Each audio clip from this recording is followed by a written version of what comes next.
Hello, welcome to the Global Nerdz podcast where we talk about all things from comics to movies to films and everything in between. Sometimes some pop culture stuff. But we got a special interview today going on with one of our guys here. Y'all know him as Bat in the Sun, Mr. Aaron, and the whole crew is here. So we're gonna clarify some things for you, clear up a lot of stuff that's been going on online. We got the tea, got your tea, I got mine. Let's get started. Here we go. What's up, y'all? How's it going, man? Hello.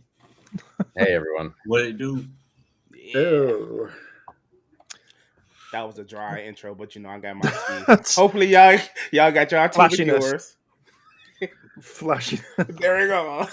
Right. But thank you for taking the time out of the day here, Mr. Aaron, being here so we course. could talk, clarify some things because of course a lot of chatter been going on the past few days online and the past few years. Yeah.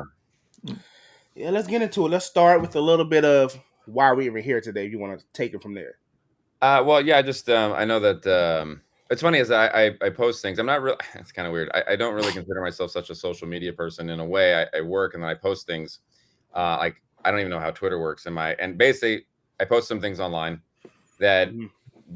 and I have a tendency to when I post things I reread them, but I'm not the best at making sure that everything's correct. And then like 2 days went by, and then my a Power Ranger messaged me and was like, "You should check Twitter." And I was like, "I don't really check Twitter." And then but I have Twitter though, and then I kind of like read all the stuff, and I was like, "Oh man!" And then I was like, "Okay."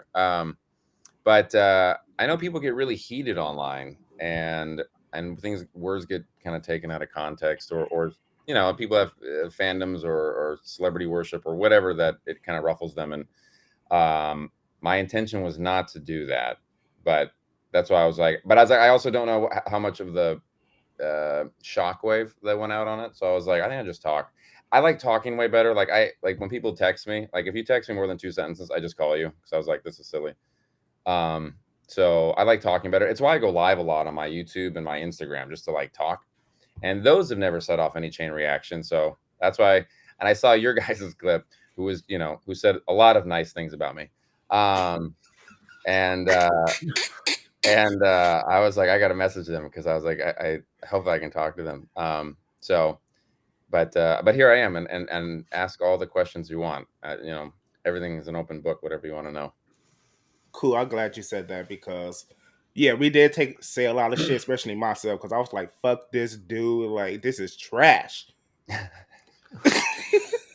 And that's about how I took it too. Like, I'm Ugh. sorry. Am I reading this correctly? Am I still Yeah. asleep?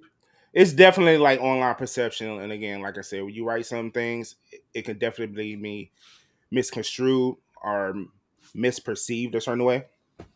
But I'm like, okay, I'm gonna get into the first question there. Like, based off of JDF being part of this project, Legend of the White Dragon, and it's pretty much his last legacy thing, like the last thing he acted in professionally, okay? And the film was supposed to have been out obviously before he passed, and then when that happens, I understand the setback. But from my perspective and the outside looking in, it was like, dude, every time something goes on, it's like you milking this death, okay, for the project. And I do know a lot of companies do that professionally, but it was like, damn, he really just using this dude death to promote this show. Like people gonna show up. It's JDL. We know he passed. We're gonna see it. It's not needed. So, what was your intention with that? You mean when I talk about Jason's passing? Yes, it's like every second there's something going on with it. It's like, well, JDF did this or he wanted that sort of a thing. It's kind of like you're using him to promote or to push whatever conversation or narrative you want. You're using his death as that catalyst. Well, okay. I think that's maybe two questions. Let's see if I can Right. answer that. One, why I post so much about JD's passing, and maybe people don't realize this or they don't know.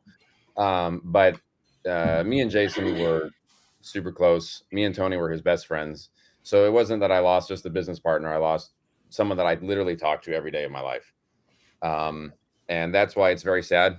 And so, cause I worked with Jason for over 10 years. We talked every day about everything personal and business. And the White Dragon film is kind of an interesting.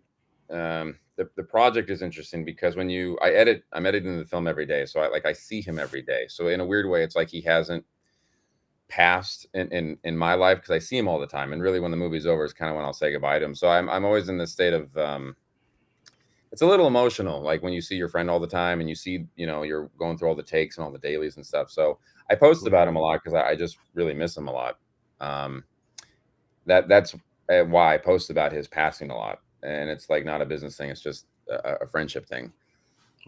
As far as the other question about JDF, what he wrote or what he wanted, there are things that Jason wanted known, and he wanted people to know that, and that's why I just let people know the truth. I think also, and this isn't really, I think the question you asked, but why would I stick up or try to, defend Jason or his vision or what he wanted? And it's just because there are, and I know I get called this as far as milking and clout writing, which is kind of the opposite, but Jason, when he was alive, a lot of people took advantage of him. And there's a lot of things that went on behind the scenes that a lot of fans didn't see. And and they have this one perception of what was shown to the world versus what was happening. And,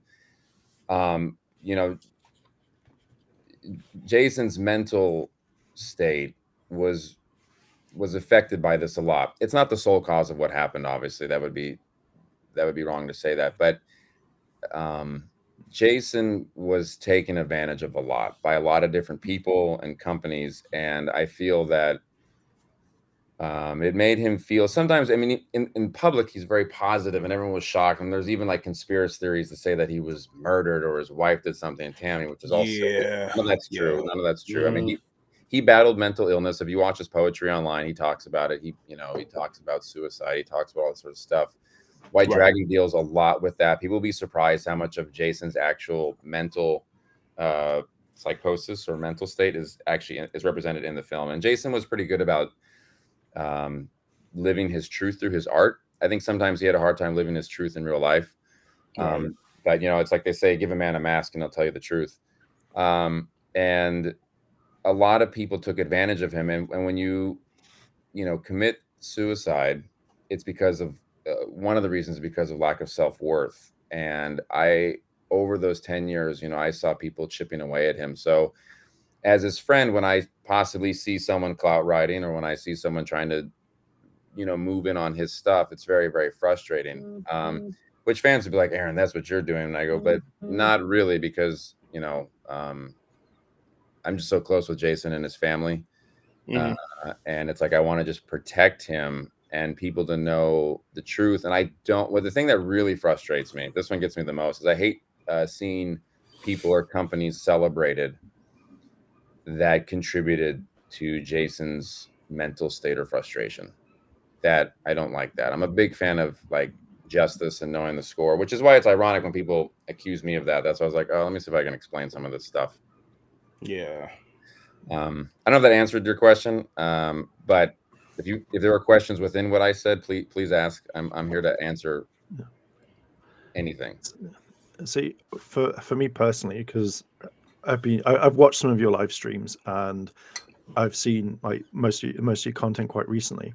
It kind of feels that when you come out and say something, that it feels like, because obviously JDF is not here, it feels sometimes that you're putting words in his mouth. Where, let's take this whole Amy Jo Johnson thing that's quite recent, where the fandom in a whole will say, right, Amy Jo Johnson and Jason David Frank were quite close, best friends or something, and it's the perception that they've got. But then when I see stuff that you put in like, oh, they weren't the closest, that's far from it, it feels like to me that you're trying to break down what he had. Because, as I said, like some people might be like, oh, well, like they were best friends, like they spoke every other day or whatever, or every single day. And then when you see their interactions and photos and stuff, but when I just hear you say, yeah, they weren't close at all, far from it, it kind of breaks that illusion. And it does feel like you're putting words in his mouth or saying, this is what he really thought. I mean, I can definitely understand. I mean, people, there's celebrity worship, and people like to think that these people are close and so forth, and then you find out like, oh, they weren't. Um, I mean, like, um, they. I've never met Amy, just for the record, and I don't want to come on here and trash everyone, so I probably won't elaborate. I'll try not to elaborate too much on that because I don't really want to bash anyone. They were not the closest, and they were friends. Obviously, I'm not saying they weren't friends. That would be silly to say Right. that. They were Right. friends, but when you say, "Oh, they're close," I'm like, they did not talk all the time. Jason was nice to her, of course. I know Jason was very, very frustrated with her a lot, um, which I won't reveal those details because it would be, I think, insultive to Amy, which I don't want to do. Uh, but well, when I said what I said, though, is that because I basically was talking about, I said that Jason pitched this idea about his daughter being the Green Ranger, and it really actually was kind of funny. And none of that was directed at Amy at all. It actually was directed at Boom because Mhm. their checkered past and shady past of what's happened with things that we pitched that have ended up there and taken our names off of and blah blah blah, which I can prove all that. But that was more directed at like, oh, is Boom trying to do this again? And then they were like, Amy would never do that. Amy was his best friend, and I was like, well, they weren't best friends. It wasn't so much to diminish their relationship. It was just them using that information to counter what I was saying, and I was like, oh, they're not best friends. That's more of that what that was. You know what I'm saying? I don't know if that makes sense. But people really reacted, and they're like, he's like, you've only known Jason for 10 years. They've known Amy for 30. Like, how could you be? I was like, oh, well. I mean, I was like, I can give you examples and cite things. Like, everything that I'm saying, I can also prove. And just for the record, I will say this about a lot of things that I've saying is that me and Jason talked every day, and Jason was a big audio voice sender of on his phone. That's all he did. Everyone knows that they knew him. So everything I'm saying, I have audio of Jason saying all this. I mean, I get it. I mean, obviously, if you've got the receipts, that's fine. I think because now we're in this day and age where if you turn around and say something, so again, like when you went you pitched stuff at Boom, it's like, okay, well, do you have evidence of this? Like, people can say, oh, I've got receipts, I've got like thousands of these emails or pictures or whatever, but then we want to kind of see them. Like, we don't want the personal information. Like, if you went up to Boom and they were like, oh yeah, we want this. As long as we can say, oh yeah, you were there. All right, cool. You pitched this idea. Great. I agree. What's kind of funny is that I've seen a lot of people being like, let Jason speak for himself. And I talked with Tammy and Jenna and Francis. And because I've spoken out about it. And really, I actually don't like online drama, even though I end up getting into some fish with this situation. And I compiled just 3 minutes of Jason talking about all of it on an audio clip, which I sent to Francis, and I say, just post it online. Just post it online, and then just be done with it. Because then everyone's like, I'll be like, I don't want to speak for Jason. Let Jason speak for Jason, and we're done. And you hear Jason's voice talk about everything, and I'm like, there you go. Take the man's words for what you want. I delivered what he wanted. I hear that, and I get it, and I understand it. But at the same time, now I'm sitting in a part of the camp where we get that you want someone to speak for themselves, but at the same time, do you want a ghost to speak for, these situations that they're no longer part of, or, whatever the situation may be? Wouldn't it be best then just to put out the project and let his work speak for what it was, and we don't have to necessarily have the insight to he wasn't really friends with who or this or that, or his project, was it received by this company here? Like, we don't really need to know all that or really care about it. Couldn't it have just been the best point is to just put out the project and let that be it? What I would say to that, and I understand what you're saying, because sometimes it's just don't make waves and just let people believe what they want to believe. Be like the Dark Knight at the end of don't I killed those people. I did this, I did that. Covering for Two-Face. Okay, plug. Go ahead. I ain't mad at it. But what I would say though is on the audio and Jason's wishes. I'm not playing audio of him per se just talking poorly or telling truths about people. In the audio, Jason specifies that I want people to know this. I want this gone. I want this character removed from the internet. Stuff like that. So these are actually, this is his wishes, not just airing out audio messages that I have of his. Does that make sense? Okay. Yeah, no It does. dirty laundry. Where like Lord Dragon. Yes. Yeah. See, Yeah. this is another thing that I was kind of thinking of, because again, with the way that you turn and say like, oh, he wanted Lord Draken gone from the internet, he hated that character, but that I know obviously that the JDF put on this like facade, said like, yeah, I love Draken, he's the best type thing, and you see it with everyone. But when obviously he's not here to say, yeah, I want him scrubbed from the internet, it's very hard. And when I kind of hear it, I'm like, there are fans out there that absolutely love the character. It's weird how this is the evil version of Tommy, that the pure evil. And then suddenly it's just like, yeah, he hated him and he wants him gone. But JDF's never said that. And I can understand that he won't, because obviously he's there for the fans. But then all of a sudden after his passing, it's like, yeah, he hated him. So I can see now where you're coming from, but I can also see that the fans may not want to hear it, because they may think like, when they've asked him questions like, what do you think of Lord Draken? And they've gone, oh yeah, I really love the character, he's amazing. And now I'm hearing, oh, I wanted them gone from the internet, scrubbed, which would be virtually impossible at this point right now. Yeah, that's What the I- thing. A lot of what I was- artists. I'm sorry. No, I understand. I mean, you have the belief in things that you want, and people don't know what went on. And Jason did publicly talk about how he didn't like Draken, but Jason also Jason's wonderful. He doesn't want to hurt the fans. So he would keep up the front a lot about certain things that he liked and didn't like, but he would always be like, oh, I wish they know the truth. I want them to know the truth. And before he passed, he actually started scrubbing everything of Draken off the internet, because he really just kind of hated. He didn't necessarily hate the character. He hated what the character represented in the betrayal of how everything went down. So the character choices. Well, not the character. It has nothing to do actually with the character. Because what happened is me and Jason pitched a very similar story, and I have concept art and all sort of stuff. And and then 3 years later, here it was. I introduced Kyle to Jason, and basically then this came out, and then Jason funded that whole project, that whole video that was online, because he wanted to have a piece of it. He wanted to have a part of it. He felt that he'd done so much for the Ranger brand and he made no money off it. And so because Power Rangers was the biggest selling toy in the 90s, and then the Green Ranger, White Ranger was the biggest selling toy of Power Rangers. So basically Saban made millions off him, and he made nothing. So he was like, all right, cool, I'd love to come up with a character. I'd love to create this character and have a part of it. And he's like, and then he paid for all the footage. So technically all that footage that's online, he owns all that, which is why he was like, I want it gone. I want it. And that's what started the big explosion of that character. And then basically Boom and all of them just basically went off with it and basically didn't include him in any sort of anything. And he felt really betrayed by that, because that is what had happened to him so many times. And so then that's why he was like, I want this character gone.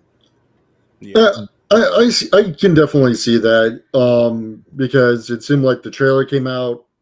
It looked like to be like a mini short film series, and all of a sudden, oh, here's Boom with comics. Boom, right there. My biggest question that's been going through my mind the past couple of days, especially since Sunday, was how do you know Amy Jo had I guess pitched this idea about Tommy and Kim having a kid together when I haven't even seen any evidence of this Green Ranger, this female Green Ranger on the cover, being their daughter. Like, I haven't seen any information on it.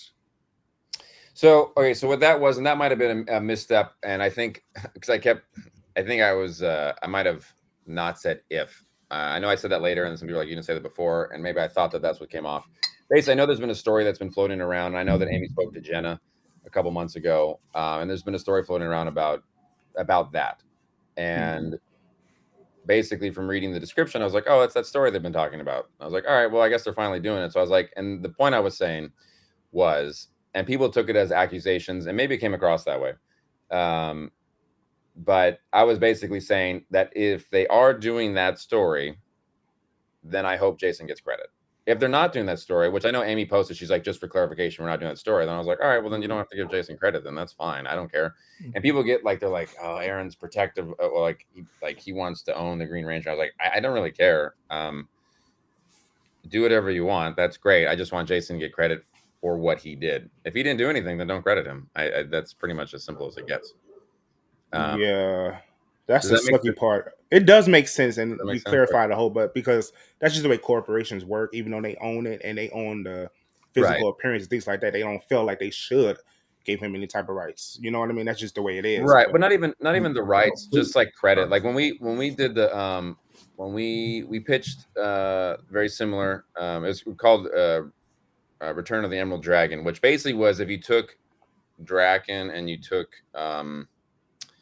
Soul of the Dragon and combined them. That's essentially what our story was. And after all that went down with Draken, we then ended up working with Boom on what we kept calling Old Man Tommy's story.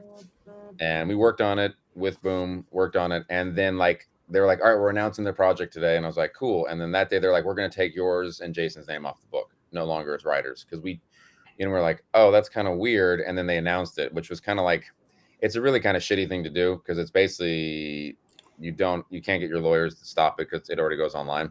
Right. And I've just seen this happen a lot. And I was like, you're not crediting Jason. And then eventually they gave him a special thanks after we really went back and forth with them or consultant. But it's just, once again, he just felt so disheveled and so hurt by that, because we just wanted the credit. Like me and Jason were like, don't pay us. Like, I don't, like, because comics pay so little. Like, you'd be surprised how comics pay. They pay like nothing. I was like, I don't care. Like $300-$400, whatever. Like, just the credit. We want the artistic credit of, like, that's what we like. We pitched the story. We got it to where it was going. And then it's like, oh, we changed it just enough to where we legally don't have to credit you guys. And you're like, well, that's kind of shitty. And the weird thing is what's frustrating for Jason is that, I saw him go to Saban and pitch our Green Ranger series and our other series.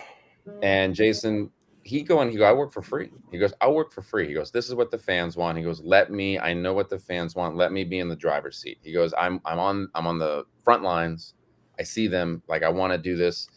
But he didn't obviously have, he had a lot of great ideas, and then I would take them and write them and construct them together. And then we would go in together. And I was just always amazed at how underappreciated he was, and that's why I was very frustrated. So that's what I was saying in this situation. I was like, oh, I've seen, it's like past traumatic stress. Like, I've seen this play out 1,000 times. I was like, if you're going to use his ideas, please credit him. Please do that. So, but it was never a dig at Amy, though. It was definitely more of a dig at Boom. Yeah, it just seemed like a lot of behind the scenes frustration came to the forefront, and I'm like, why the hell do we need to know this? Type of thing. Yeah. Like, come on now, we don't need to know that. But I get it. Jason wanted to know, and it also came out on the day that he passed, so it was very sad. And been talking with Jenna and Tammy all day, and I'm like, oh, they're gonna, or like 2 days before. I'm sorry, it wasn't the day. It was like 2 days before, and I was just like, and I'm kind of like, over time, I try to be like Tom Brady about everything and not like speak about a lot of stuff, just be like, have your head in the game. But then it's like, eventually, so many times, you see your friend get dragged through the mud. I just want to be like, I just want to just here's all the truth, and here's all the shitty people, and here's all the people that used him, and here's everything. Like, stop celebrating these people. But I don't do that. But there's like, it's just frustrating. No, I feel you, because sometimes there is precedent to do that, especially like you said, when you someone is drugged in the mud, because there's some behind the scenes things that I am privy to, and I get you want to just be like, no, that's not it. Let me defend them. Right. But if the situation isn't presented, there's really no need. You know what I mean? Because the last thing his image would be so positively loved is, we know right now, it's his passing and the way he passed. Okay, suicide. That's just a negative thing. We seen what's going on online with some of these Galactic Productions, whoever they were, they like represent the actors at cons and things like that. The stuff they said was really disgusting publicly. You know what I mean? Very, yeah. So it's kind of like, if you just push the film out and just let it be what it is, a positive image, no matter what someone say, this is going to be his legacy, what we remember. Yeah. Yeah, and that's I mean, ultimately, like, it's kind of funny is that, like, the white dragon is, really his, that's his legacy. That's the end of his legacy, and it's a lot of Right. pressure to make sure that that is as good as it can be and that we deliver in every way we can. And there's a lot of really heavy moments in the film. The film does deal with suicide. It does deal with addiction. It deals with a lot of things. And Jason was putting a lot of his truth in the movie, and it just, he was. Jason was a wonderful human being, and I always say he gave everything, and I always worry that um, He gave too much sometimes. He he did. gave too much, and a lot of people took advantage of him. And Yeah. I'm very protective. Like when we're on set, and if one of the guys is being inappropriate with the girls come to me, because I was like, I will go after that person. I'm very protective of my people, and I don't Right. like injustice and that kind of stuff. So just seeing that with Jason, I get very protective, which could come across as me being arrogant or an asshole or all those things, which I understand that. And that's why I try to explain it. And some people just don't want to hear it because they just don't know, or they don't know how well I knew Jason, Mhm. I think that goes back to what I said before. It's to the point where everyone will have that image of JDF in their mind, the Right. person that loves Draken, the person that loves the Green Ranger. But when I've listened to some of your live streams and I hear those like little digs where, like in your last one, which the one where you're saying that you're remembering Jason, I found that kind of a weird one because when I was watching it, I was like, you only talk very brief, like not briefly, but you mentioned like a few stories with Jason. And then all of a sudden it's just like, here's my figure, here's this. And then there was one comment that you made, and it's just like someone asks about the Master Morpher. And then you went, yeah, there's a problem with that or something. Or you kind of, it felt like you wanted to start something, but then held back. And then when I kind of heard this, I was like, yeah, the Master Morph is not the greatest thing, and you can hear it in Jason's voice and some of the lines that were delivered. But it felt like to some people who love that product or whatever, wanted to keep it sacred. But now I'm like, oh, what was that problem with the Master Morpher? What was this? Or why hasn't Aaron talked more? Because you keep saying like, you're so close to Jason for over 10 years, but then majority of the time was like, look at my figures, this is really cool. Then I've got this, and then you hardly speak about it. Like I think the best story I heard was the piano one, and it was really nice to see that footage. That was what I wanted to hear from that live stream, rather than talk about what you'd gotten in a way, if that makes sense. It does. Well, earlier that day, I posted my live stream that I did like 2 days after Jason's passing, and I had a lot of stories on there. On the live, I was hoping more people would ask questions about Jason. I try to answer them as much as possible. I did advertise earlier that I was going to. What the irony is ironically or serendipitously or whatever, is that the figures actually came in on that day, which is kind of like a beautiful thing to unbox those figures. Um, for my friend, because he loved action figures, as do I, and it was cool to look at them on the anniversary of that, and that was really special for me. I could see how it come across as like, oh, you're selling stuff, which we make no profit off those, by the way. So there's not like any like financial gains from those. It was just more of a pride of kind of like, you know, um, like we did it. See your action figure be brought to life type thing. Yeah, and like, because Jason, that was like a really like a lot of the things like we talked about, because he always looked at the action figure and he's like, he always compared his action figure to a Rolex, and he was like, this is what people want. This is the rare thing. He's like, in the 90s they were hard to get. He goes, it was this. And he goes, and I wanted to own a piece of that. And he goes, we need to have great action figures made. We need to outdo everyone. He goes, we need to be the best. He goes, and he was like, the fans want this type of action figure and they want this sort of stuff.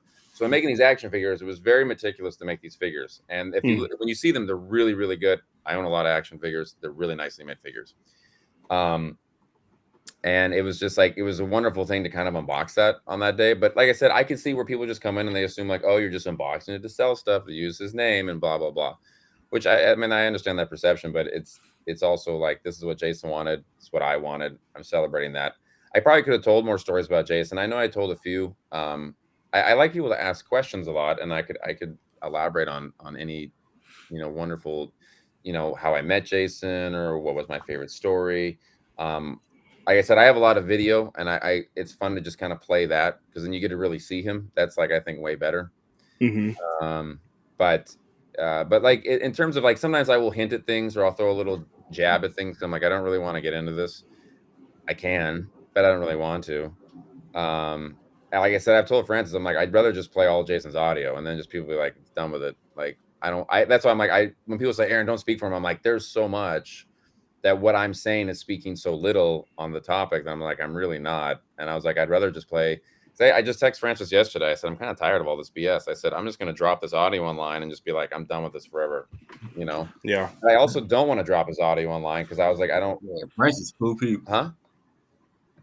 Yeah, Francis cool people. She helped us a lot. She helped me and another person on something. That's another subject. But Francis is great. Yeah, she's good people. Yeah. But if you trust Francis, do you like Francis and trust Francis? Yeah. Okay, then just ask Francis about me or any of the things I'm talking about. I talk to Francis all the time. You know. Yeah, I always talk. We used to have a chat together, so okay, that's the reason why that on a particular thing. But that's another subject. It's but I know Francis though. She's definitely cool. know. She's great. Yeah, she a great people, and she look out for you. Yeah, she does. She's really good. Francis is all around good. Like I said, there really is like there's a central hub of Jason's circle.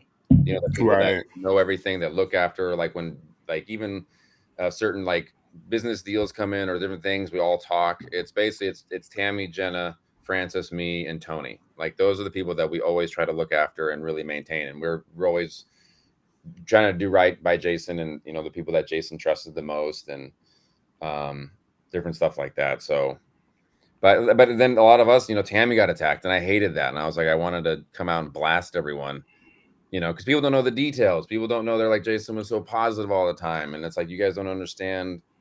And actually what's great about Jason is that he put a lot of Jason was very vulnerable online, which I think is why a lot of people really related to him, because a lot of people are broken or suffering with mental health, which actually even White Dragon's about. Jason basically was like, we're like, let's make a movie where it's okay for a superhero to ask for help. He's like, that's what I want this movie to be about. He goes, because he's like, that's me, and it's just, people just see him as this superhero, which is wonderful. That's a great thing. But he's like, Jason wore his heart on his sleeve. His poetry showed that. And when people attack Tammy or Jenna, and I was like, that's they didn't do anything. Tammy's so broken over the whole thing. Like when they come out and they attack, I'm like, that's just like all those people are just very unaware and they don't understand mental health. They don't understand all that sort of stuff. But like Tammy loves Jason. Like she's very broken over it. I've helped her a lot. My mom lost her husband, my stepfather, to a very similar thing that Jason did almost exactly a year and 3 days before. So I've been helping her and then helping Tammy, like with the very similar stuff. I'll talk to Tammy at 2 a.m. and she's, because she loves him. And I was like, I hate hearing that. And I hate hearing fans just kind of like do that. That's why it's frustrating for me to see that. But I understand the question of other fans being like, they have this idea that they just want to hold on to. You're like, oh, I hate to hear that he's a bad person. Like that. No, I don't. Not that Jason's a bad person. I'm not saying that. I'm just saying, like, I was talking about any celebrity that you think is perfect, and then you're like, oh no, he's. Yeah, but that's the thing. That's the thing about being a human. A lot of people in our fandom really can't separate the character from the actor. Right. Okay. There's a duality to each person, and everyone isn't cookie color. Everyone isn't dragged through the mud or just dirty. You know what I mean? There's a balance. There's a yin and a yang. And from the perception online, again, is this clean image, this professional image. I'm going to just use that word. The professional image seems to have to be getting tarnished with his personal. And that's what seems to be the discourse online, is the professional is getting now folded into the reality of the person. And that's not necessarily something we should even be privy to or want if we don't know him on a personal level. And I get it. This is your buddy. This is your friend. But this isn't directly at you, per se. This is for the generalization of social media. We have so much access now to these people. And I think that's the root of it. We have so much access. We want to take and take and take. And we forget these people are humans. They have feelings. And I can see definitely you want to come on here and clear a name because you want to jump out and defend your friend because stuff are coming out about him that is negative. That's showing the human side of this character. And it's kind of like, I know where you're coming from, which is why I was like, yeah, let's just do this. Because I already said hell no not going to do this podcast at all. I said, hell no. And my team was like, no, we have to. And I was like, why? And I thought about it. I was like, no, because everyone deserves the right to defend themselves. And I'm like, sitting here, we have this conversation going on, this discussion. I can see that you want to defend your friend. And I get because you lost your friend. So everything that's been going on online is you have to speak up about your friend. So I understand it from that perspective. But again, being the journalist, some stuff we don't need to know, we don't have to know. And that's where I want to see the connection be made between artist, fan, and your creator. If we could separate the two. Yeah, I mean, it's tricky. I mean, I know like a lot of times when celebrities, they put out books, like I know even just like a year ago, like when, a lot of people didn't know Matthew Perry was an addict and all that sort of stuff. And the book came out and they're like, oh my God, it changes friends and it ruins friends. I'm like, but Matthew would come out. He's like, I don't want to be remembered for being Chandler. I want to be remembered for someone who struggled and inspired people to do this sort of stuff. And that's what Jason was doing at the end of his life. And that's why he's doing more poetry. He wants what the film's about. And he's like, I want the truth to be known. I want to do all this. So it's like, and he never got to get to that full point of really doing that. So that's why I was like, well, here's some of the truth. Here's some of the things that he didn't like. It's I remember I saw this interview with John Lennon once where they got mad at him for talking because John was so open. He posed naked on his album cover because he was so because he basically because they accused they're like they had this Beatle picture idea and he's like, I'm a human, I'm messed up. He goes and that's why he posed naked on his album cover. He's like, look, this is me naked. I don't have anything to hide. I'm a broken person and this is who I am. And I think that's why John Lennon resonated with so many people because he was like, I'm flawed. We're all flawed. Let's just work it out. And Jason was kind of the same thing. And I just, like you said, it is tricky though, because you're like, well, Aaron, Jason's not saying it, you're saying it. So how do we know the validity? Which is why I'm always like, Francis, let's just drop Jason's words. I was like, I don't want to speak for him either. I was like, just put his audio online. I was like, I hate this, conflict. So see, because you've mentioned quite a few times of dropping his audio. I think with a lot of stuff that people have been saying about, what you're saying about Boom, Hasbro, other people, etc. I think because of all the people that are coming at you saying it, it might be worth just sitting down and saying, this is going to be a 6-hour video. This is everything. And we're going to play it and then put it into parts, where he talks about Hasbro. Because I know Hasbro were not very good to him at the end. They've never been that great. No, they've been trash. Yeah. Trash. And Jason with Hasbro, he had more problems with Saban than Hasbro. And I wanted to clarify that because people think that that what I said was they're like, oh, that me and Jason pitched the idea for what the final episode or the Once and Always was, which that story is that's a different story. They had a completely different story with Jason, and that's the story that was very. And I think I've played that audio online, actually, where Jason talks about that. But the Once and Always, though, that we had nothing to do with that. Basically, what happens is they were trying to really get Jason to do this, and Jason didn't really want to do it. Jason said he would only do it, I believe, if Amy came back and did it. Amy didn't want to do it, and then Jason was like, "I just don't want. I'm doing White Dragon. I've separated myself for it." And then, but he was always like, "But the fans will like it, so maybe I'll do it." And then they sent over the script, and he's like, "This is basically the synopsis to White Dragon." He's like, and then he was like. Then he was done. He was like, you're exactly who I thought you were. I'm out. And then they had to completely rewrite a new story and put a new thing together kind of very quickly because they wanted Jason to be in it. The story was very different originally. So that's why it was cheesy. That makes sense. Yeah. So I just wanted to clarify that because some people said that I wrote, or I was saying that I wrote Once and Always, which I had nothing to do with that. And honestly, I hate to even get down on Hasbro because I think they make wonderful action figures. I think their X-Men Marvel line is superb. Yeah, they're great. They're great as a toy company, but they're lagging. Transformers. They're lacking on Power Rangers. Well, it's not even that. It's the production, the film, and television side. They're new with that. So I like to kind of give a positive and a negative because some people come on and you can tell when people post, they're like, I'm just here to hate and just be. And I was like, I always try to be like, well, there's positives and negatives. I don't want to just throw someone under the, but as far as posting the audio, I agree. I could play some of it right now if you wanted, but just to show you that I'm not lying. But I agree that posting some of it might be good, but then some fans might be like, "That's not supposed to," I want the truth known, and then I want the drama gone. And I feel like I'm worried if I post audio, it'll open it up more, or maybe everyone will be like, "Oh, there it You is." know what? That audio, if it comes from someone like, not saying not you're not the right catalyst to do it because you are friends with them, but if it comes from someone like Tammy, his wife, if it Yeah, comes from her, she's giving it okay, or she's giving her blessing for this to be his final words, aside from this film, because again, we got the professional Jason, and then we have the realistic, the real man. Which one do you want to be his legacy? Because if you release this audio and it's not going to show everything in this perfect world, it's going to show some of the dark side. What do you guys want to be his legacy? Because he's not here to defend himself. He's not here to continue and close the chapter on his life. It will be right. up to you guys. Right, and it's not negative because there are a lot of, and no one will ever know all the details of everything that went on, nor should they, because they just Mm-hmm. probably wouldn't understand unless an actual book was written. This was more just about a lot of just the fandom and a lot of the characters that like Draken and stuff like that.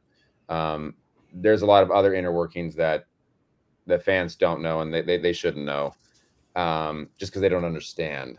And I think even like sadly with Matthew Perry's passing, in his book, and people really showing like an understanding for that, and kind of going through that, I think that awareness is great, and that's kind of what Jason wanted to do.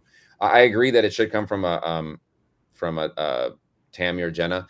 I am going to have Jenna on my YouTube live stream in like 2 weeks or 10 days, Okay. just so fans can ask. And also another thing, you brought this up because like I said, I talk to Jenna a couple times a week, and on that day, I think when I posted that, what I posted, I spoke with Jenna earlier, and Jenna was really, not that I'm justifying or putting this on her, but I love Jenna. She's great. She gets people, sometimes are unkind to her, which is silly. I'm like, she's an 18-year-old girl who just lost her father. You need to back up, But she was really frustrated that day because a lot of people, she knows all the truth, obviously, and she's venting to me, and she's upset about all these things. And I was like, I know. I was like, if you want me to say something, I'll speak up for you. If you're, she gets, I feel bad. That's why I was like, come on my YouTube, and let's just, and she's like, I just want to tell people the truth, and I just want people to know the score. And I was like, you can come on my YouTube and talk about it. Yeah. Because I feel a lot of people don't see the actual inner pain, of like I know someone like went online, and they said like like, oh, Amy's Jason's best friend. No one was hurt more by his death than Amy. And I was like, Yeah, that's a little selfish Yeah. to and I say was like, because that's very disrespectful to his wife yeah, and his daughter. So then I'll chime in like, Aaron, what do you know? And I was like, you just insulted his wife and his daughter. And I was like, who I stay late at night with them on the phone while they're crying. I'm trying to like talk to them. It's like, yeah, and I could it's just see because again, like even though in this little discussion, I can kind of see the insight now as to the pain is always reopening up a wound for you specifically because you are editing, so you are seeing your friend every day, and then having to come to realization that it is going to be a goodbye, final goodbye. right. So, And it was, it's just it's just just really, one of it is very sad, just say what you're saying, because having known him very well, and know how much that he had a lot taken away from him, and didn't get rewarded a lot, and it was always him trying to fend for himself, like a lot of companies didn't believe in him, and they wouldn't, they would always just kind of use him that to put together White Dragon. And I mentioned this to Francis, and to me, it's like the saddest thing actually is that I would have loved to have seen him at the premiere, right. truly happy and proud of something that he did, and to see the whole team that believed in him. It's like, and I just feel like if we could have gotten there, that would have sustained him to still be here. You know what? The thing is with that, again, when the film coming out and you guys are doing the best work you can do, Yeah, that would be he would be there in spirit. He would be there because it's sort of you guys are working with him to bring his baby to fruition across the finish line because he right. wasn't able to make it. So you can find peace and solace in that, knowing that you are doing everything you can to make the best and, project, and and that's he is proud of it. and that's what we're doing. And I work Uh-huh. on it literally, I work on it every day, and I know fans get frustrated because they're like, "You're milking it. You're just taking." I can guarantee you, the film is definitely going to come out. You sure? When, sir? It's going to come. I know. Well, I would say a few things, and I can try to just because I hate also like playing the victim and all that, and like the complaining and Yeah, it's not that. But it's like the movie started much smaller. We raised $500,000 on Kickstarter, like 150,000 that goes to the rewards and goes to the taxes and the fees or whatever. We had a private investor come in, and the movie started smaller, and then we got almost all principal photography done. There's still about 10% left. And then normally what happens when you watch all that and you go back and then you like, oh, these are the parts that are missing. I mean, Captain America 4 right now, they've gone back and they just ordered 8 months of reshoots because the whole movie is just like they're completely redoing a new film. That is ridiculous. And when we came back and like we're like, all right, because at first is like you have to remember that COVID also happened that slowed down the production, and I was like, that was like a big thing, and people are like, well, why and I was like, all the the Flash got delayed like a year and a half, right? And now I'm not saying the Flash is a great movie, but I'm like, it has hours behind it. It has 10,000 people. I was like, we are a film company. We've grown very far from our YouTube origins, but I'm like, but still though, COVID protocols, eventually when things got back up, COVID protocols took over 15% of the budget just to implement them on safety and stuff. And I was like, and that hurt. And then it's like our investor had to put more money in. And then Jason passed, obviously. Also, during that time, like I said, I lost my stepdad. My mom had a cancer scare. And then when COVID happened, my dad was in the hospital for 10 days and it wasn't looking good. So I was like, there's a lot of things that go on that also slow things down. I don't like to go online and be like, oh, poor me, because everyone has problems. And I'm not trying to mine aren't bigger than yours. It's just, this is what happened. And then Jason passed. Then we cut the film together. And then we're like, oh man, we need there are parts that need to be filled in or this doesn't work or whatever, normal for movies. Right. And then it's like, well, how do we do that? How do we figure that out? And then it's like, now we need to get the money to do that. And then when Jason passed, the expectation and pressure of this can't just be like a Crackle or Tubi movie. This has to be Netflix. You know what I'm saying? Crackle or Tubi. Yeah. Damn. Okay, we got it. But you know what I'm saying? I mean, exactly. That's cool. No, you can shade too because they got some trash. But this isn't just a movie with Jason. This is his legacy. This will always what people will go back to. And it's like, what's funny is that when the fans get mad at me and us, I was like, we're literally putting everything in it so you guys will love it. And I was like, we make no money off it. That's we're like, you're milking. I was like, we don't make any money. I was like, and and I would love it for there to be a profit so we could give Tammy and Jenna the money. But we basically are trying everything we can to make it good. And then the writer's strike happened. And then I was like, we just ramped back up to shut back down. And it's like, people were like, why is this taking so long? And I was like, we went through our entire industry shut down. I go, our lead actor passed. I go, I was like, I had a lot of family health issues. And then we had a global pandemic. I was like, I don't know what more you would need. Now, I will say things like this is the release date, and fans just don't announce a release date. And I understand that. But then you announce a release date, and then something happens. You're like, well, then that happened. And I was like, that's why I'm like, it's 2024. The film is still looking to be completed in Q1. We're still on track with that. We're going back and we're shooting a bunch of new stuff. Like David Ramsey and Mark Dacascos have come in, offered their time. They're like, we want to make this the best that it can be. We all love Jason. So it's just like it gets frustrating because I'm like, all we're trying to do is protect Jason, and then fans are like, you're just trying to destroy Jason. I'm like, it's so the opposite. But I can see though, I'm not saying that those perception is wrong though. Mm-hmm. So I think it's just with some of the stuff that you say online, where like that the statement that you put out about Amy Jo Johnson and everything, but then your last thing was we're trying to look after JDF's family, unlike certain companies, right? And I just literally saw that as either you're throwing shade at Hasbro or you're throwing shade at Saban, and then I was just but what sort of companies would then do that? Not unless they've caused problems like, oh, I took your arm off, so we're going to give you $1 million a month or whatever. But it just felt like you're throwing shade a lot. And I think that's what kind of puts me off as well as some of the fandom, where they want to see JDF's legacy, they want to see all this hard work that you've put into, but then when you throw a little bit of shade, it makes you just go, all right, okay, cool. Like, if you've got this massive beef, just literally make a video, just literally do an entire post, do stuff. And there's truth to that. I'm not saying you're wrong at all. I'm not saying any of you are wrong. And that's why I told Francis, I was like, let's just drop this audio and be done with it. Because what'll happen is people are like, you're milking Jason, you know, Amy loved Jason, she would do nothing to hurt him. And I was like, well, Jason's family makes nothing off that book, you know. This project, Jason makes money off this. So it's like what people end up calling me or saying to me, and I'm like, all the other companies you're defending, they actually are the ones milking Jason. We're not at all. So that's kind of what that shade is. Which, you know, throwing shade is not always the best thing, and it's not the most mature or good look. But can we swear on this podcast? Fuck we can. This is not for children.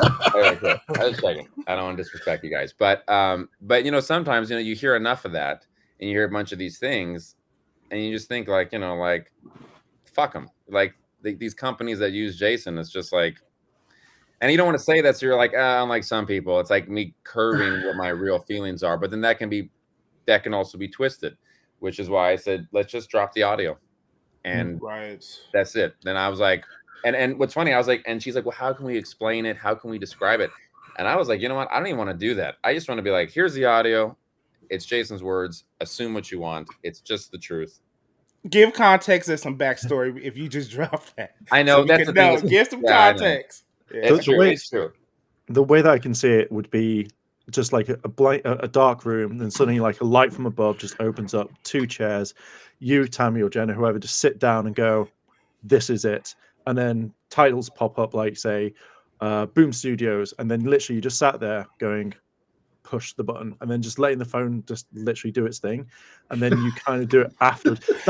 I think that would be kind of interesting, because not from a funny type of thing, but it's everything's out then. Because if, say, for example, I don't know, you pitch a story, or you've pitched a story to Boom, and it was like, what happens if Tommy ate loads of waffles, and then suddenly you find out that Tommy's eating tacos or something, then at least you can prove and say, this is what we said, this is the date, this is what it was said, and then you can go, we've got nothing to hide. So then people can refer to it, and you can just go, watch this video, timestamp 1 minute 32, and then people can go, we've heard that from JDF himself, we've heard it from you, and it gives more of a kind of an option for people to go like, okay, do I believe this? Do I not? Does JDF like tacos? I don't know. But at least we've got that out there properly. And I think that's what maybe some of the fandom wants to see. I agree. And if you want, I can even, I mean, like, you guys can, because like I said, I haven't put it on because I worry about the backlash, and I worry about it being perceived wrong. You know what I'm saying? And it's like, I'm trying to figure that out, which I think those are all good ideas that you said. And I can even privately just message you guys these audios, and you can listen to it, and you can let me know what you think the best thing is. Because I really don't want to upset anyone. I actually want to just give my friends truth and then just be done with it. You know what I'm saying? I get it. The perception is because you are, you know, taking the lead front as being the face of Batinthenerdz, right? So that's why I would be directing to go towards you, because you're the face of it. Kind of like when everything comes towards Global Nerds is me, my black ass. They were like, oh, it's him. Like, yeah, it is. It's whatever. I take the heat of it. But if you are going to release that video, again, like I said earlier, sit down with the family and let that be the way that you guys go. You know what I mean? So going back to Boom Studios a lot, because you say that a lot of you pitched it. You guys pitched it to them. I'm wondering what Amy has pitched to them. But what I'm terrified about for my own projects is how much of Boom comics right now of the Power Rangers stuff is all either fan made from you guys, from just all these other different places. It's hard. Okay, so it's tough to say, because in the creative pool of ideas, there are some things that, you know, that you come up with and you pitch, and there's some like that go down, that trickle down, right? Like, I'll give you an example here, like you know, Tobey Maguire's Organic Webs. that was originally created by James Cameron, and the script that he pitched that constantly just went through revisions, and wound up in Sam Raimi's script, which James Cameron never got any credit for, but James Cameron's the one that came up with that idea. So it's like, how much of what you pitch is really, that was really what it was, or is maybe just like it was just a coincidence. We just happened to, like, one time, I in my Batman Joker film that I did, my line said something about Twilight, and fans were like, "Oh, I love that he seeded Twilight because Robert Pattinson is," and I was like, "That's not. That was just a coincidence. I don't like that. Wasn't what I was doing." And people like to put things together, or they try to make things like, well, that's not really. And fans probably think that's what I do a lot, but I only can tell you what we did. We pitched our whole Green Ranger story to Saban, and they were just in early talks with Boom, hadn't put out any comic books, and I just me and Jason said, well, why don't you make it a comic book?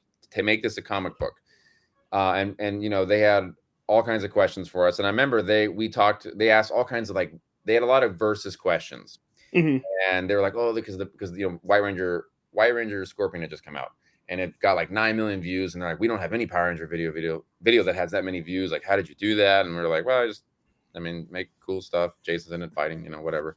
And then they were all about versus. And then like 3 weeks later, they had this big versus round robin of all the Rangers where you vote and stuff.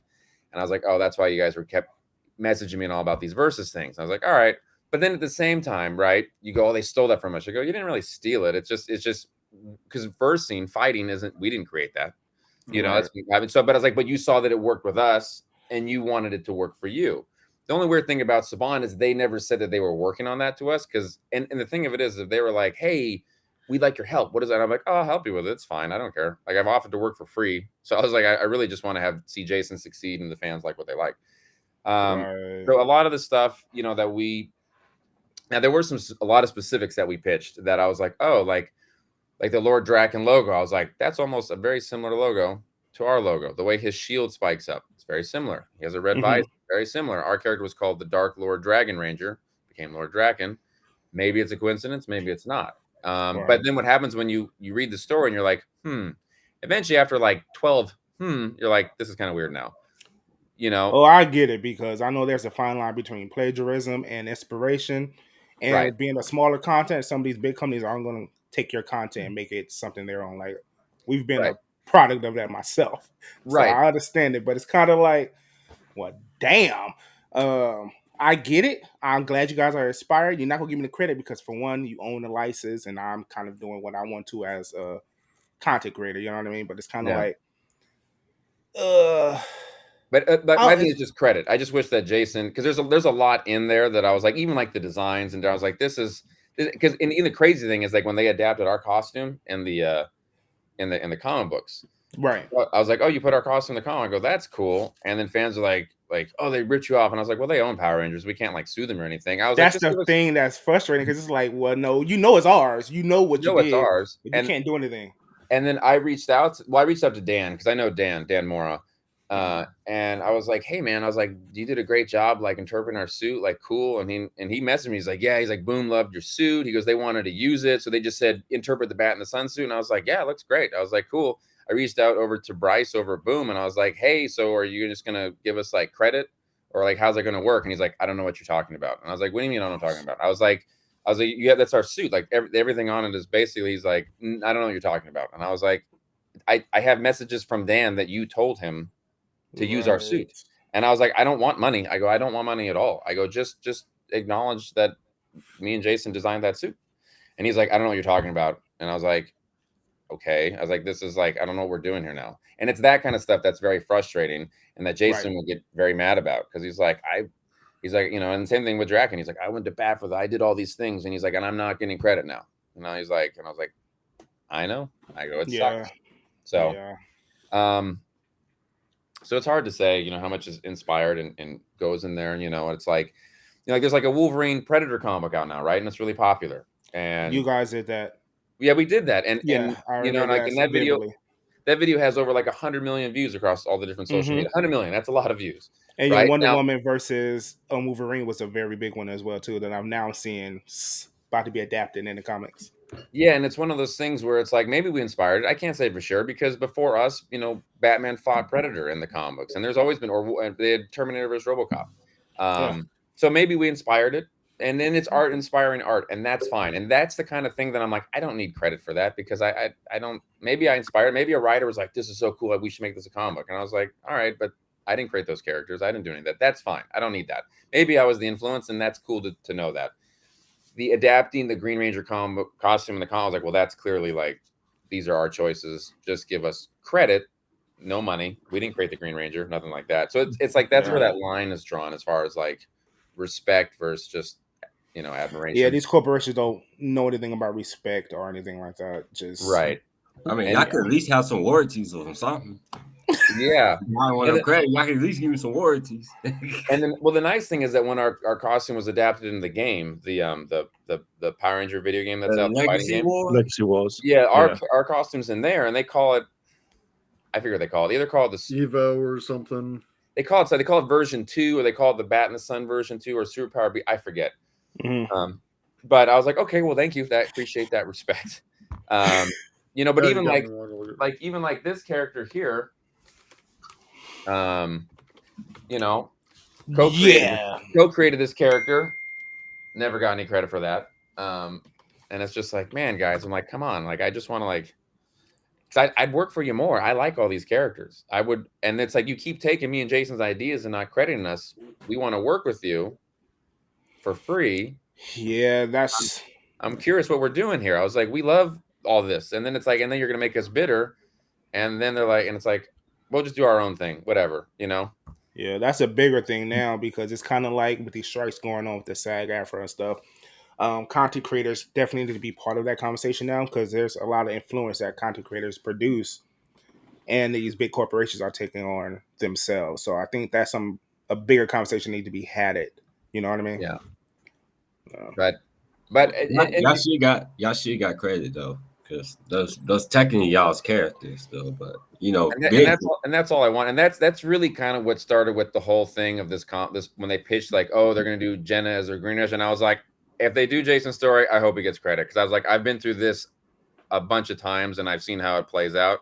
But it was not to throw any shade at Amy, and that's when people came back and they're like, Amy would never hurt him. Amy loves him, and I was like, they're best friends. I'm like, I'm sure Amy wouldn't hurt him. I'm not saying that she would at all.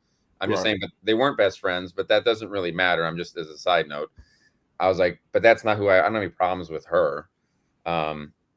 So it was just more like just the cycle of what Jason been through. So that's all. And hopefully that makes sense. I hope that it clarified a whole bunch of things and put a lot of things in perspective. Oh, definitely.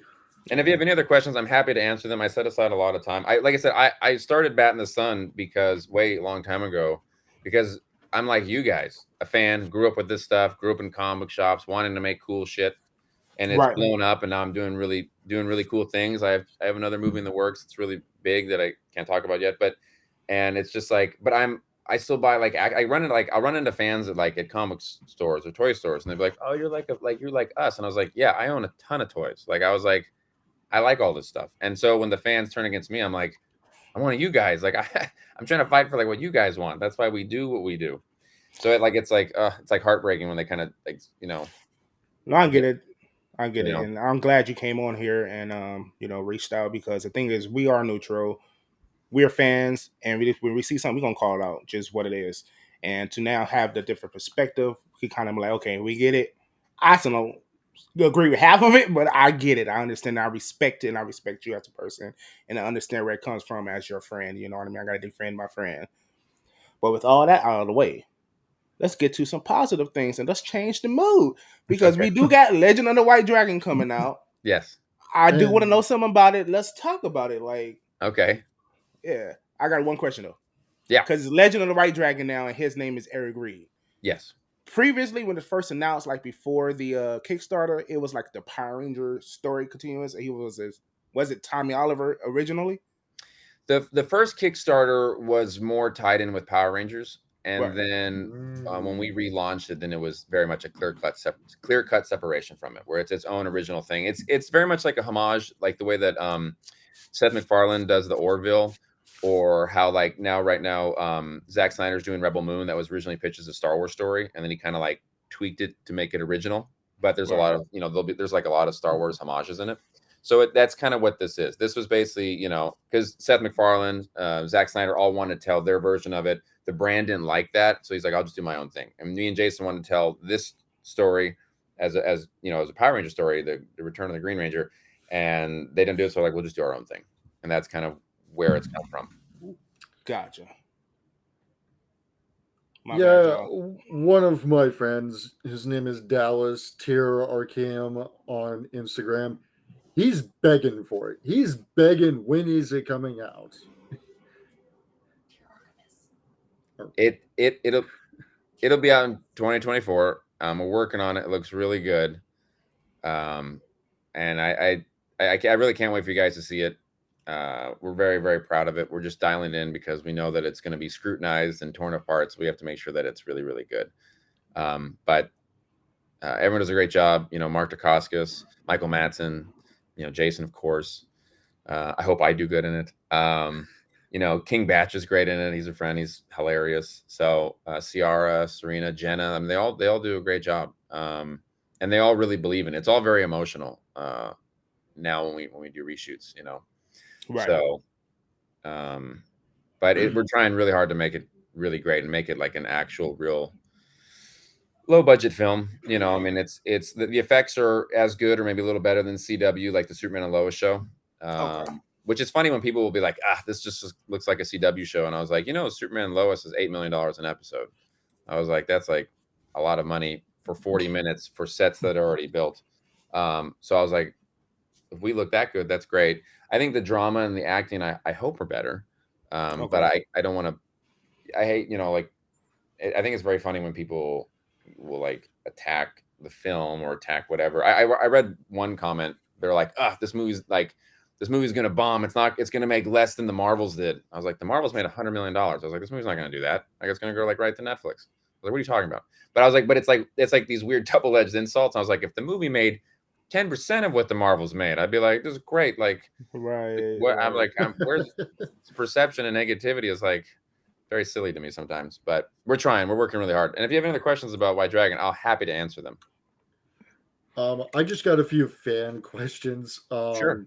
If you really want a really good Tommy like impersonator and voice over, Joey Sorless from Scyther Audio would love to be a part of projects. And then DCPX of Combating the Grid, he really wants to do a Scorpion Ranger versus Ryu Ranger, Battle of the 90s.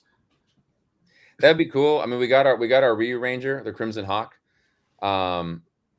which I named, which is pretty cool. As a fan, I as a 10-year-old fan of Power Rangers, it's pretty cool. I wish we could do a Scorpion Ranger, but I don't think they'll ever lock that license together because Mortal Kombat's just too violent.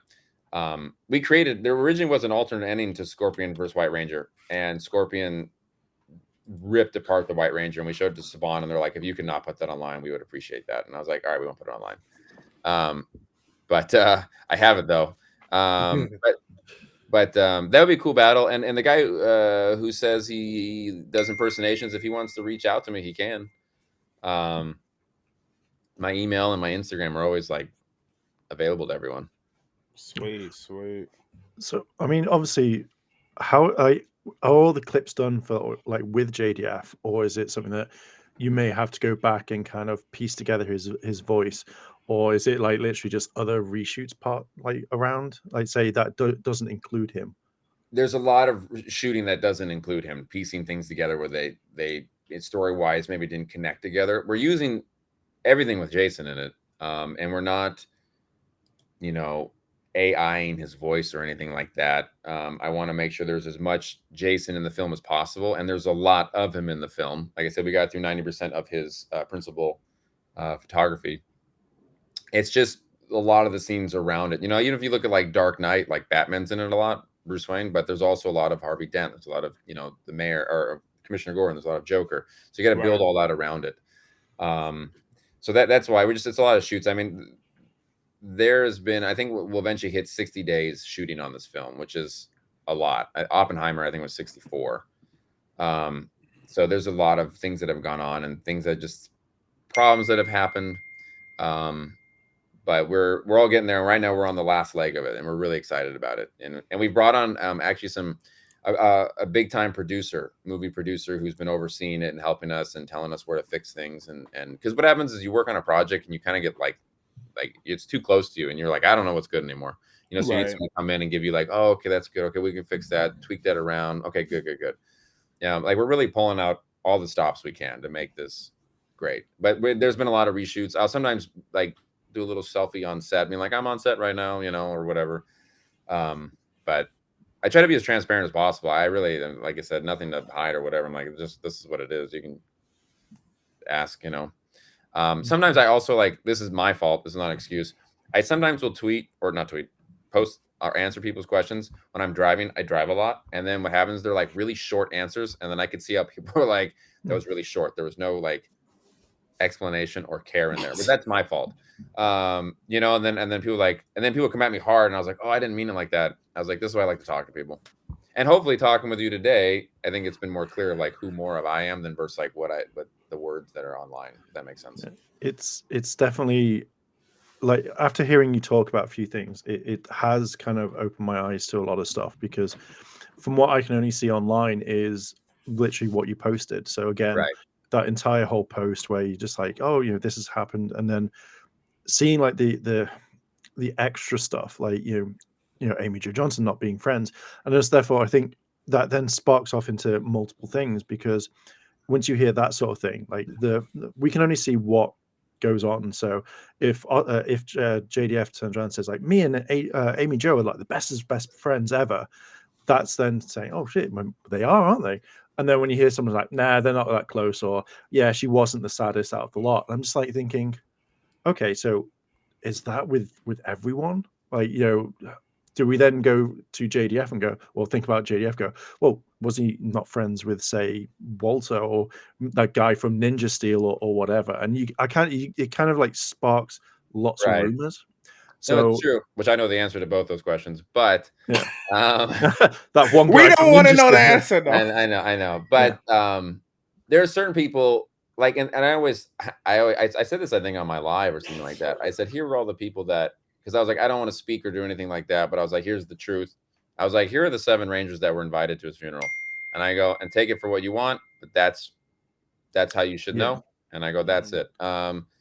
So you know, it's I don't want to.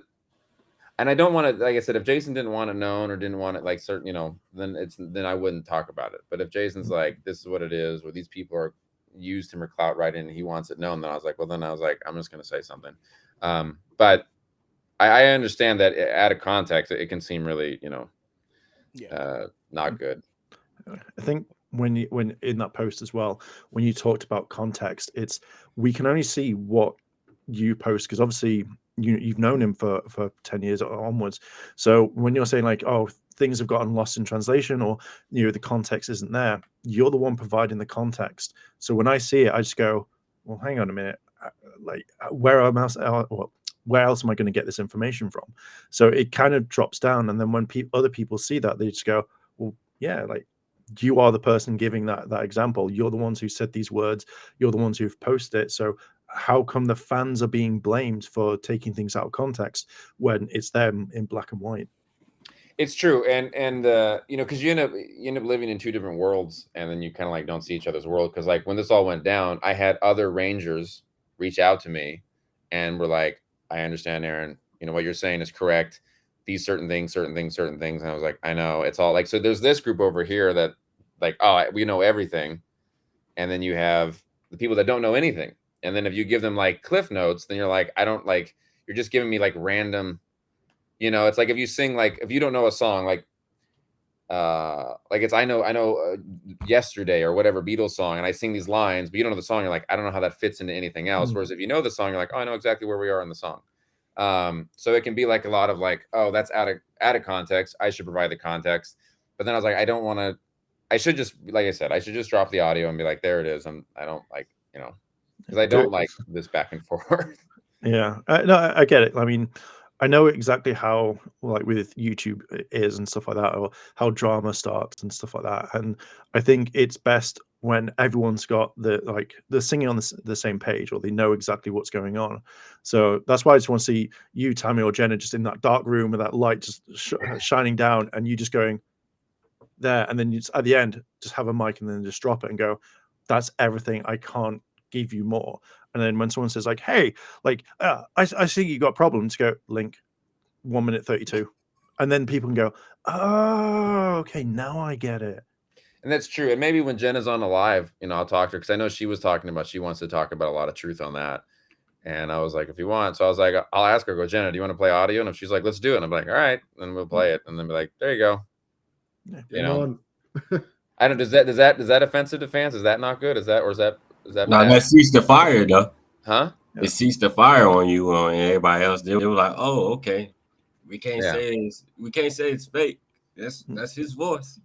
Right. And that tones the fire down on you. So that's all that is. I think but the fans love Jason, and I love that, and I love Jason. So I was like, that's why we all need to just keep honoring him in his truth, and just celebrating him for who he was. And then on top of that, it'll settle thing down. Everybody be just shutting the hell up, and they ain't got nothing to say. That everything be in peace. Right. Yeah, that's what this conversation is going to do. Is completely dead some of the confusion that's been out there and clarify a lot of things. Man. It's time for peace.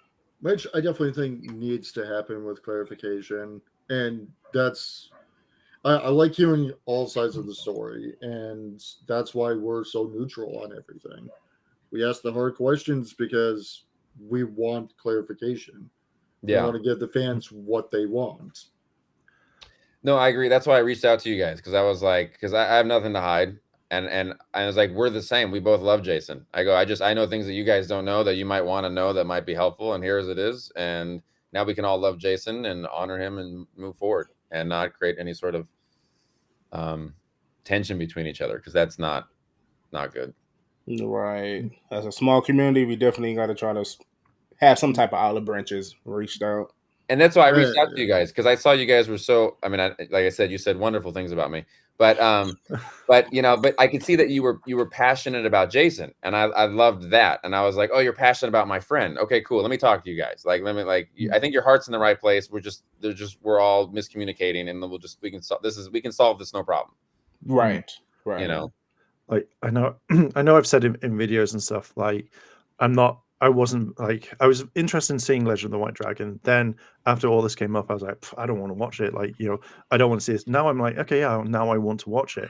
And I know how people are like, oh, you have to stick to one side. No, like, things have changed. We've had this conversation. So I'm now more interested again to say, okay, I want to pick up a copy. Please make it available in the UK, because it's so much of a ball ache to get American DVDs and stuff like that. And like, if not, I will buy you a copy and I will ship it to you. Okay. Well, I mean, it's just the region lock. That's what annoys me. We should. It'll be in theaters, or it'll be on streaming. So I mean, I think you should definitely be able to see it. And if not, you might have to super mega force it. You can also just reach out to me too. If you just reach out to me, I can arrange it. Okay, that's better than super mega forcing. Yeah, I mean, streaming's fine. I don't mind, but it's like, obviously the main difference is like physical copies that you want to help them and buy, but because that most of them are region locked or something like that, it's a lot harder to kind of go like, and then everyone goes like, I've seen it, it's amazing. I'm like, great, spoil it all for me, thanks guys. Well, I'm glad Power Rangers a lot. It was like, hey, spoiler alert, I seen before you did. Well, cool. Well, I enjoyed this, guys. If you have any other lasting questions or anything I can answer before I jump off, happy to. But I'm one. Are you going to be at the LACC this year? This December? I am. Yeah, I'll be. Cool. We'll have a panel. Honestly, I'm a little worried. I'm gonna go because I'm actually hosting my own panel there as well. So I'm gonna see you, which is why I asked. Come by. Introduce yourself. Come by. We're gonna have. I don't know if you're a fan of any of the other people that are on the panel. Jenna, Serena, and David Ramsey.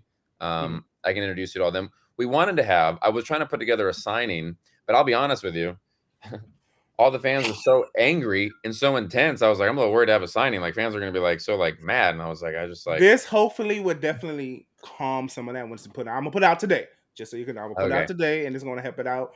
But yeah, I'm gonna see you in person. We'll dap you up, you know what I mean? Show you some support. Hey, David Ransom from the Arrow, right? That's the one he's talking about, right? Yeah. Oh, that's hot. Supposed to be in the Green Lantern at the end of it. Yeah. Oh, yeah. That's the one then. But yeah, we'll be there and we'll have a panel, and we're gonna just basically allow people, because we couldn't have people. We were gonna have the whole cast at San Diego, and we couldn't because of the strike. So we had to like nix all them. We had all the hotels and everything booked, and we had to. So now I'm like, let's bring a lot of the cast to here. We're not going to show anything new. We're just going to basically just ask Jenna, Serena, myself, and David any questions, and just fan interaction, because that's always a lot of fun. I always like questions the best. That's why I'm like, just ask questions. I love to just answer, clarify, and talk. Definitely. Well, you know, when the Dragon come out and he's released, you can definitely come back on this podcast and promote it and talk about it, because I want to talk about it. I want to hear your reviews and trash. You're like, Aaron lied to us. That movie was terrible. It's garbage. I will give a honest review. Please do. I always pride myself on anything. Like if I review something, whatever it is, I will always give an honest review. I know that I always think that the guys at Unworthy hate me because everyone's like, "Oh my god, this is amazing," and I'm like, "Yeah, that sound isn't like right. That sounds like you're in a room. This isn't cut right." Yeah. And I always think, "Shit, they fucking hate me." No, actually, it's funny. I'll get chastised with Sue being like, you know, you don't like bad stuff said, and that's the opposite. I love critical information because that's how you learn and get better. Facts. What I don't like is when people are like insultive and I was like, there's a big difference between being critical and being mean. And I go, and that's like, I like one of those I don't tolerate, and one of those I'm like, oh, this is great. Tell me all the things you don't like. Like this could be better. This could be a little better. This is different. Like, oh, okay, great. That's all helpful. Like anything, like I played sports, so anything that's like help you and like critique you. But if you're just like you suck and you should die, and I'm like, I don't know what to do with that. Like that doesn't help me at all in filmmaking. Now we didn't come off that harsh. At least I know. I just said fuck you. That's it. Right. Which you can try saying that to my face. I don't know, you know, but I'm gonna see you. I'm gonna see you. With me and you. No, we're fine. We're cool. I knew even then, though. Like I said, when you were saying that, I wasn't offended by that at all, because I saw the passion that you had for my friend, and I was like, oh, I love that. I love that you guys are like. I was like, we're on the same team. Yeah. So well, thank you, man. We got to thank you for coming out here, clarifying your thing, giving us your time, definitely showing us who you are as a person, not just this online persona and image. So we appreciate you for being open. You get applause and a snap. Thank you. And you can reach out anytime. If I ever end up saying something else online that you're like, Aaron, that doesn't make sense again, I could be like, oh shit, that's not right. Yeah. You'll get a keyword perception, dude. Perception. Yeah, just Instagram me and I can be like, yeah. This is okay. I'll let me get back on the podcast again and explain what I was saying. Most definitely. Any last things, fellas, before we close out? I am all good. Oh well, I ain't got as nothing. we always do. Coolio.